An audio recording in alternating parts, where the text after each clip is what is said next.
বুখারী শরীফের ৩৪৯ নম্বর হাদিস। আন্না রাসূলুল্লাহ সাল্লাল্লাহু আলাইহি ওয়াসাল্লাম قال, নবীজি সাল্লাল্লাহু আলাইহি ওয়াসাল্লাম বলেন, ফুরিজা আন সাকফি বাইতি ওয়া আনা বিমাক্কা, আমি একদিন মক্কা শরীফে অবস্থান করতেছিলাম। হঠাৎ রাত্রে দেখি আমার মাথার উপর থেকে ছাদকে ছিদ্র করা হইতেছে।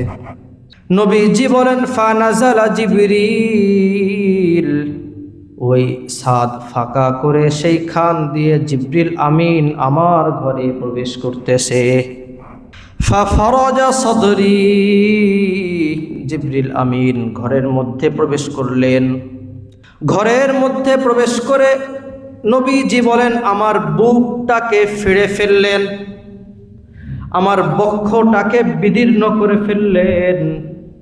তুম্মা গসালাহু বিমাই জমজম, নবীজি বলেন, অতঃপর আমার বুকের মধ্যে যা কিছু ছিল জিবরিল আমিন জমজমের পানি দ্বারা সব কিছু ধুয়ে দিলেন।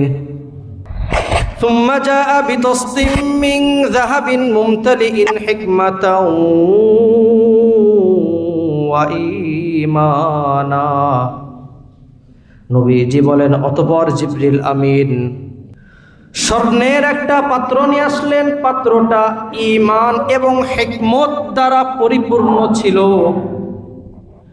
নবীজি সাল্লাল্লাহু আলাইহি ওয়াসাল্লাম বলেন, ফাআফরাগাহু ফি সদরি, ওই ঈমান এবং হিকমতটা জিবরিল আমিন আমার বুকের মধ্যে ঢুকায়া দিল। ফাআফরাগাহু ফি সদরি সুম্মা আতবাকাহু, জিবরিল আমিন ঈমান এবং হিকমতটা আমার বুকের মধ্যে ঢুকায়া দিয়া আমার বুকটাকে আগের মতো স্বাভাবিক অবস্থা করে দিল।